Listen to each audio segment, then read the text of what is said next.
Alright, so the next section in our book is to use linear equations in slope-intercept form, which means we are going to be primarily using the equation y equals mx plus b. Alright, so here in this first example, we're asked to write the equation of the line that passes through the point 6, 3 and has a slope of -2. Well, recall in any ordered pair that the first coordinate is the x and the second one is the y. So we could think of, in this case, that x is going to be 6, y is going to be 3. We're also told that the slope is -2, so we know that m equals -2. Well, if we use the equation y equals mx plus b, to write the equation in slope-intercept form, we need to know two things. One thing we need to know is the slope, which we do is -2, and the other thing we need to do is know the y-intercept. Well, we don't know the y-intercept, but we're going to use the point 6, 3 to help us find that y-intercept. So y is 3, so I'm going to plug 3 in for y. We know the slope, or m, is -2, and the x is 6, which leaves us with the only unknown as b, which is the y-intercept. So if we could simplify this equation, we could figure out what b is. So if we work left to right, -2 times 6 is -12. If we get b by itself, we are going to add 12 here, but what you do to one side, you got to do to the other, so that we're left with b equals 3 plus 12, which is 15. So if we use the equation y equals mx plus b, we can now substitute in the slope is -2 and the y-intercept is 15. So our equation for a line that passes through the point 6, 3 and has a slope of -2 is y equals -2x plus 15.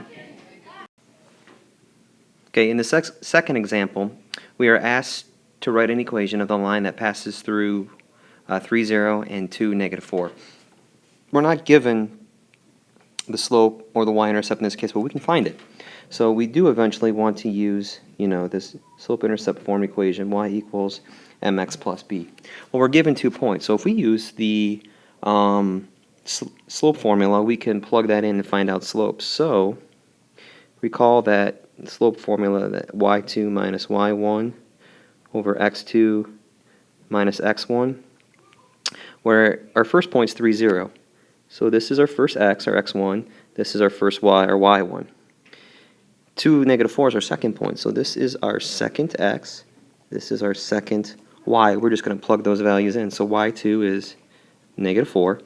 y1 is 0. x2 is 2. x1 is 3. So I just plug those values into the equation. Now let's simplify this. -4 minus 0 is -4. In the denominator at the bottom, 2 minus 3 is -1. And -4 divided by -1 is a positive 4. Okay, so we know the m.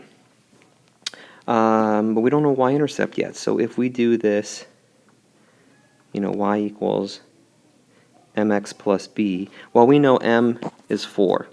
So I'm going to plug that in here. We have 2 points up here. We have 3, 0 and 2, -4.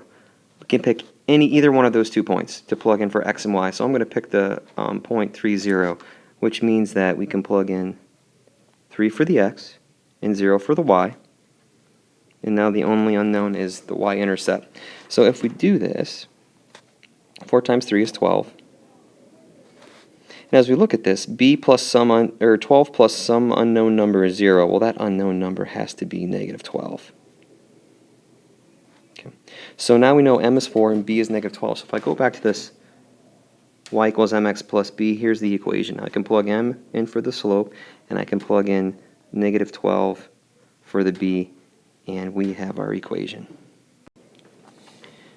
Alright, so here's the third example. We're asked to write an equation for the linear function with values of f of -2 equals 10 and f of 4 is -2. So first I'm going to do a t-chart.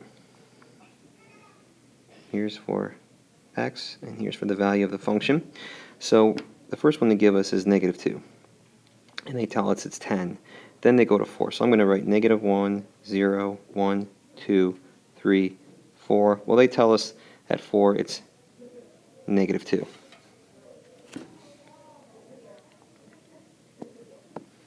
All right, so then I'm looking here that from 10 to negative 2 is a decrease of 12.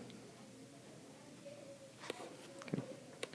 And I'm also looking at the fact that it occurs over, we've got 1, 2, 3, 4, 5, 6 input values. So over 6 inputs, the change is negative 12. So negative 12 divided by 6 is negative 2, which means that it's going to go down by 2 each time for the function value. So it's going to decrease by 2. So 10 minus 2 is 8. 8 minus 2 is 6. 6 minus 2 is 4.